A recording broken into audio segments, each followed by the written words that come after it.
Hey, all right, it's Talking Watercolor. Hi, I'm Rusty Nelson.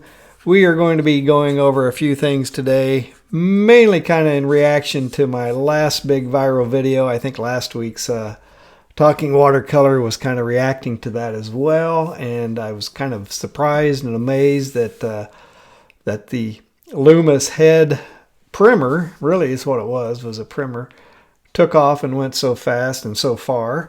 So I was really happy to see that. It really grew the channel. It doubled the size of my channel all of a sudden. So I got a whole lot of new people coming in, tuning in, and hopefully gaining some insight into how to draw and to watercolor paint. So that's really kind of what we're doing here at this channel. What I'm trying to do is to expose as many people as I can to the wonders and the joy and the abilities of drawing and painting with watercolor. So that big video kind of has me thinking a lot about maybe reordering my my content buckets that I've been doing and working with for the last few months, where I've been doing a couple of short posts on a Monday and on a Friday. I do this vlog post on Wednesdays, and then I do a tutorial typically on Saturday. And that big viral video that I posted,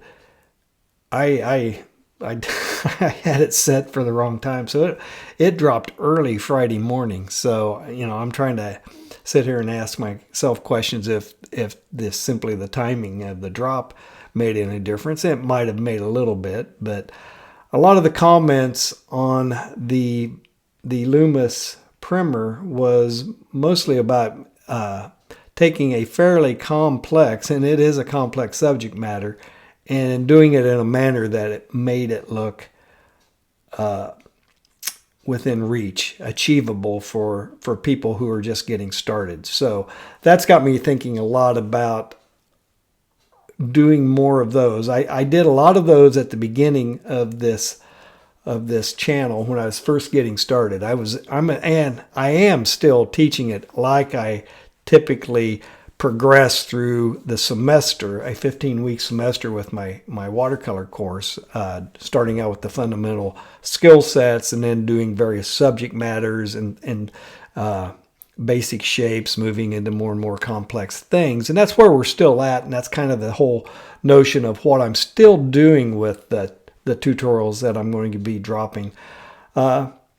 And really, if we're comparing it, even though this has taken like 9 months, 8 to 9 months to get to this point, where I normally do it in 15 weeks during the course of a semester up at the university, I'm at the point now where I typically do start introducing people in human figure, heads, portraits, and things like that, which is why I did the whole Loomis tutorial in the first place. So I wasn't...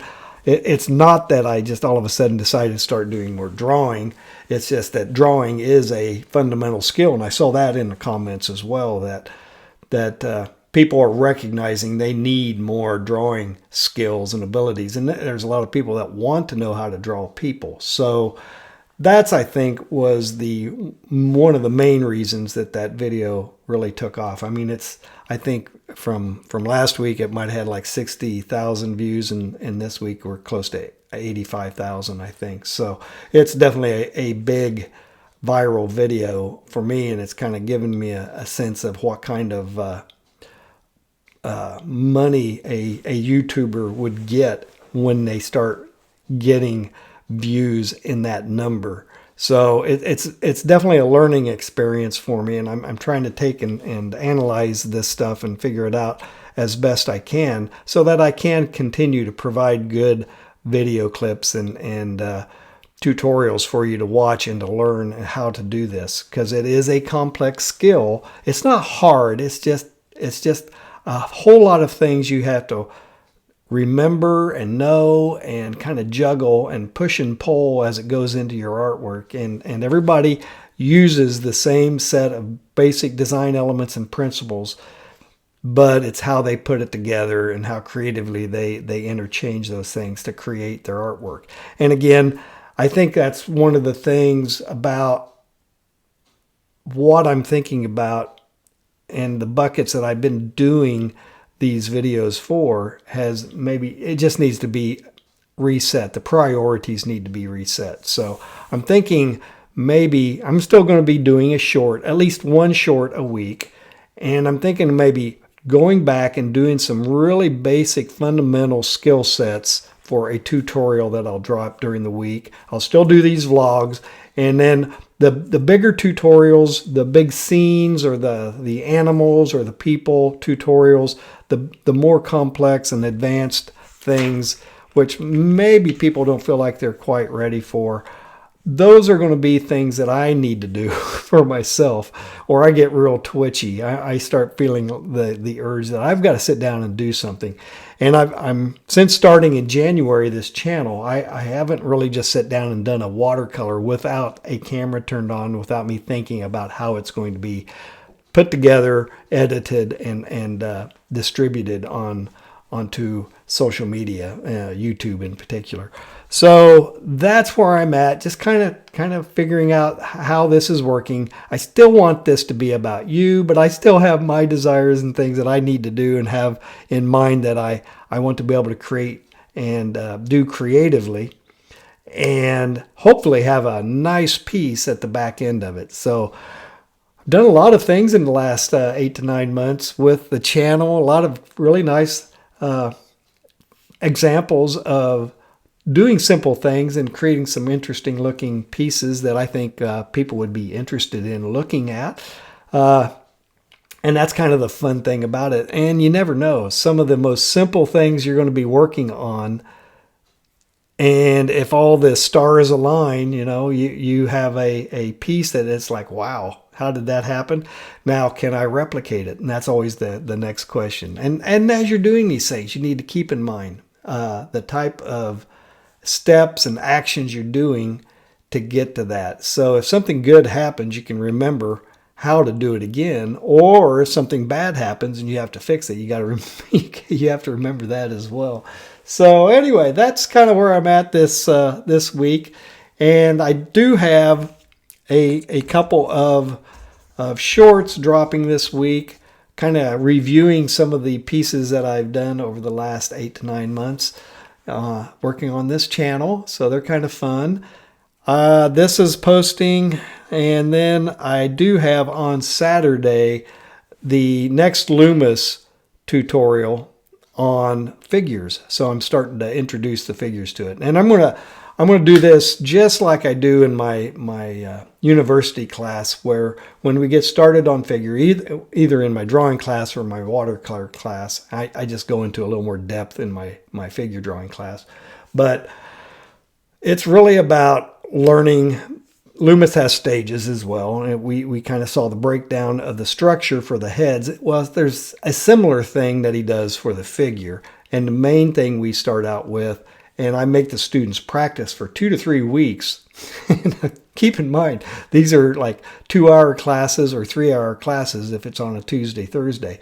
So we're in class practicing this first step, which is a mannequin, which is a fancy word for a stick figure that we are trying to identify how to apply it to the pose that's in front of us with the live models and stuff.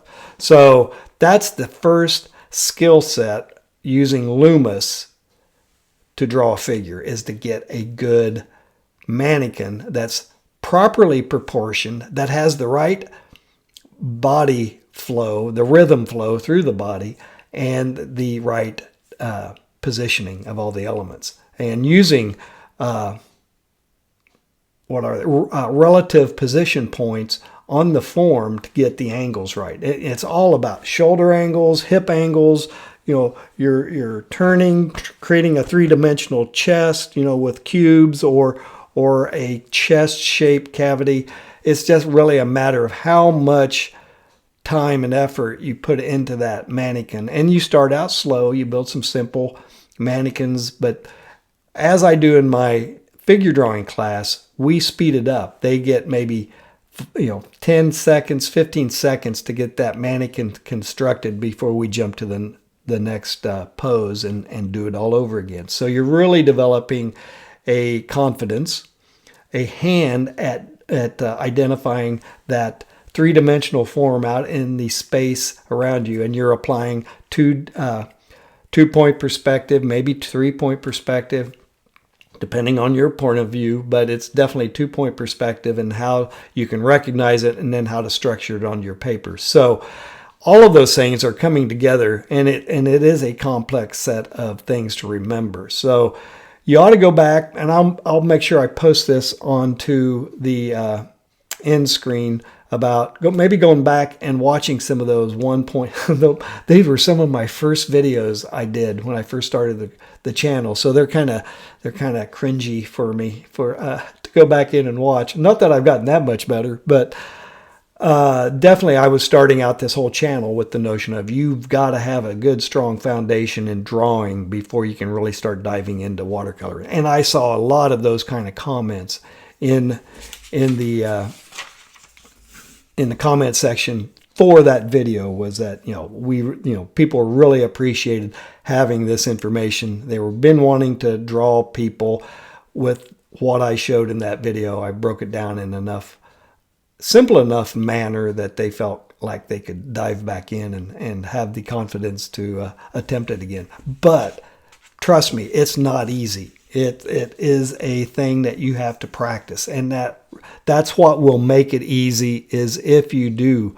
get in there and do these mannequins day in and day out. If you have Pinterest on your phone, pull up Pinterest, do search for male, female figures. They're going to pop up all sorts of stuff, probably more than you'll want, and start feeding into your home feed.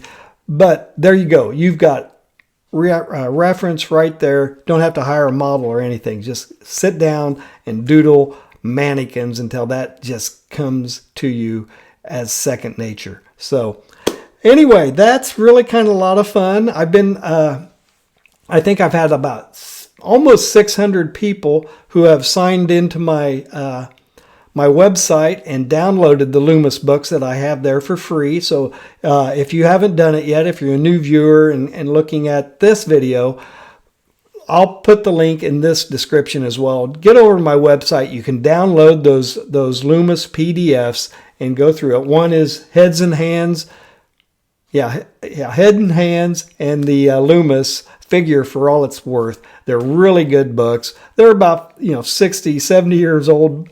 I think he taught back in the 30s through the 50s, and they're really in-depth, and you're going to have a lot of fun reading and tons of information to process with those two books.